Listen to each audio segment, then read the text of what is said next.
YS Jaganmohan Reddy గారి vision ఎవరికైనా సరే అర్థం కావాలి అంటే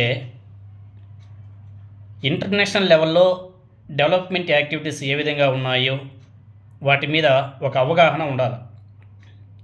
ఆ అవగాహన ఉన్న వాళ్ళకి మాత్రమే జగన్మోహన్ రెడ్డి గారి యొక్క విజన్ అర్థమవుతుంది. అంతేగాని ఈ కొంతమంది ఉంటారు, పేర్లు పట్టుకొని వీళ్ళకి ఇష్టాన్ని రీతిన ట్రోలింగ్ చేస్తూ ఉంటారు. అది సమంజసం కాదు. ఎందుకంటే మనం పోటీ పడాల్సింది ప్రపంచంలో జరిగే మార్పులు, వాటిని బేస్ చేసుకొని మన విజన్ ఉండాలి, డెవలప్మెంట్ యాక్టివిటీస్ ఉండాలి. అదే కదా నాయకుడి యొక్క లక్షణం. అంతేగాని బ్లైండ్గా కళ్ళు మూసుకొని మనకు నచ్చినట్టు మనం ముందుకు వెళ్ళకూడదు. అలా వెళ్ళామంటే ఫ్యూచర్, మన పిల్లల యొక్క భవిష్యత్తు నాశనం అవుతుంది. ఫ్యూచర్ కూడా బేస్ చేసుకోవాలి కదా, మన పిల్లల యొక్క భవిష్యత్తును కూడా మనం అర్థం చేసుకోవాలా. తర్వాత ఆల్రెడీ డెవలప్డ్ సిటీస్, డెవలప్డ్ కంట్రీస్ని బేస్ చేసుకోవాలా. వాళ్ళు ఏ విధంగా ముందుకు వెళ్తున్నారో చూడాలా. వాళ్ళని రీచ్ అవ్వాలంటే మన ఆలోచన శక్తి కూడా ఆ రేంజ్లోనే ఉంటే తప్ప మనం ముందుకు వెళ్ళలేము. దాంట్లో భాగంగానే జగన్మోహన్ రెడ్డి గారు ఈ విజయవాడ, గుంటూరు, మచిలీపట్నం ఈ 3 సిటీస్ని కలుపుతూ, ఈ 3 డిస్టిక్ల్ని కలుపుకుంటూ, అదేవిధంగా అమరావతిని కూడా కలుపుకుంటూ మ్యావిగన్ అని చెప్పేసి ఒక పేరు పెట్టి దీన్ని మనం అభివృద్ధి చేసుకుంటే ఆల్రెడీ డెవలప్డ్ అయినటువంటి ఒక చెన్నై కానీ, ఒక ముంబై కానీ ఇటువంటి సిటీస్తో మనం ఎదుర్కోవచ్చు. అప్పుడు మనం కూడా మన స్థాయి కూడా పెరుగుతుంది, మన ఎకో సిస్టమ్ డెవలప్ అవుతుంది. అదేవిధంగా ఆర్థిక పరిస్థితి కూడా మెరుగవుతుంది, ఎటువంటి ఖర్చు లేకుండా.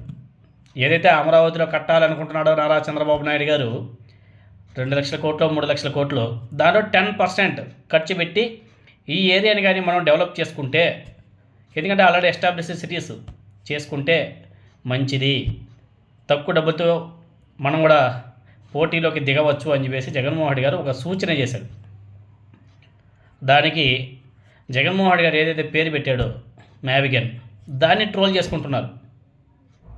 తెలుగుదేశం పార్టీ మినిస్టర్స్ నుంచి కింద కేడర్ వరకు ఆ పేరుని ట్రోల్ చేసుకున్నారు తప్ప తలాతోక లేకుండా. జగన్మోహన్ రెడ్డి గారి విజన్ ఏంటి, ఆయన ఆలోచన విధానం, దాని మీద కరెక్టా తప్పా అని చెప్పేసి దాని మీద ఒక చర్చ ఏదైనా నడవాలి. అప్పుడేగా తెలుస్తుంది.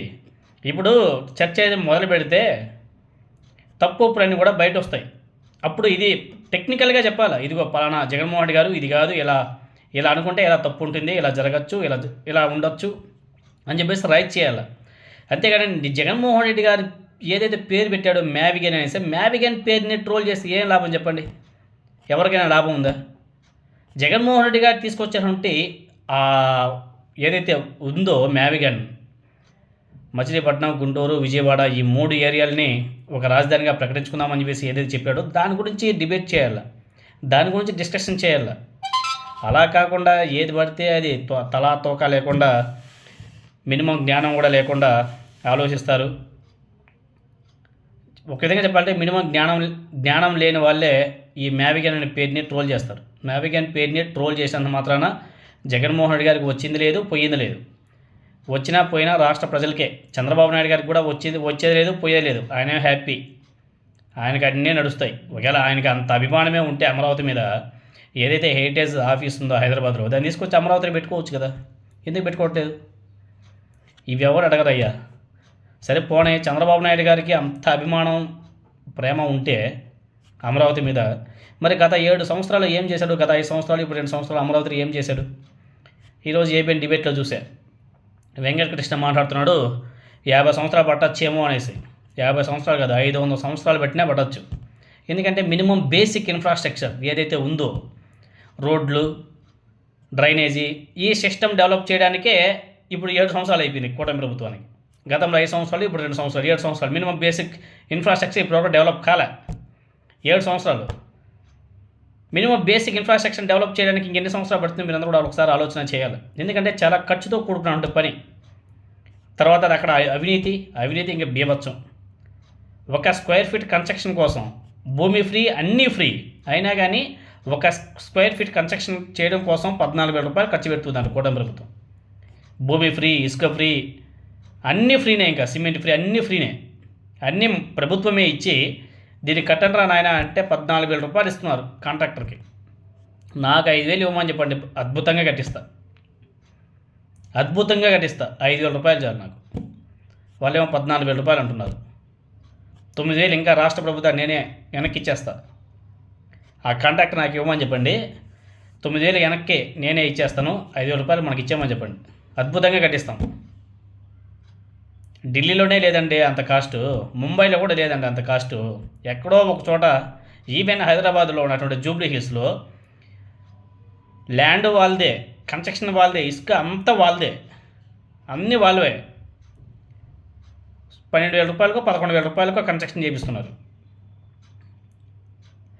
ఇక్కడ అమరావతిలో అన్నీ ఫ్రీ, కానీ 14,000 రూపాయలు కాంట్రాక్ట్ ఇచ్చారు చంద్రబాబు నాయుడు గారు. ఎంత అవినీతి ఒకసారి. ఇది మినిమం, ఇంకా డెప్త్గా పోతే చాలా ఉంది. ఇది మినిమం బేసిక్స్. చెప్తున్నారు కదా ఇన్ఫ్రాస్ట్రక్చర్, బేసిక్ ఇన్ఫ్రాస్ట్రక్చర్ అని. నేను కూడా మినిమం బేసిక్కే చెప్పిన. ఒక స్క్వేర్ ఫీట్ కన్స్ట్రక్షన్ చేయడం కోసం అన్నీ ఫ్రీగా ఇచ్చి కూడా 14,000 రూపాయలు అంటే ఒకసారి ఆలోచన చేయండి. ఇది చంద్రబాబు నాయుడు గారి డబ్బులు కాదు, ఆయన జేబులోంచి తీసుకొచ్చి పెట్టే డబ్బులు కాదు, పవన్ కళ్యాణ్ గారు ఆయన జేబులోంచి తీసుకొచ్చి పెట్టే డబ్బులు కాదు. అవన్నీ కూడా ప్రజల ధనం. ఎవరు ఎక్కడ ఏ ఖర్చు పెట్టినా, నిన్న నారా లోకేష్ గారు అమరావతి విజయవాడ నుంచి ఢిల్లీకి వచ్చాడు. ఎందుకంటే మోదీ గారికి కృతజ్ఞత తెలపడానికి. ఆయన వచ్చినటువంటి స్పెషల్ ఫ్లైట్ కూడా ప్రజాధనాన్ని ఎవరు వృధా చేసినా ప్రశ్నించాల్సిన బాధ్యత ప్రతి ఒక్క పౌరుడి మీద ఉంది. అది జగన్ చేసినా, లోకేష్ గారు చేసినా, చంద్రబాబు నాయుడు గారు చేసినా, పవన్ కళ్యాణ్ చేసినా, ఇంకొకటి ఎవరు చేసినా ప్రజాధనాన్ని లూటీ చేసే వ్యక్తుల్ని ప్రశ్నించడం ప్రజల యొక్క బాధ్యత. ఆ ప్రశ్నించడం అనేది మానేశారంటే, అడగడం వదిలేశారంటే విచ్చలవిడితనం అయిపోతుంది. ఏమో ఒకసారి ప్రజలందరూ కూడా ఒకసారి ఆలోచన చేయండి.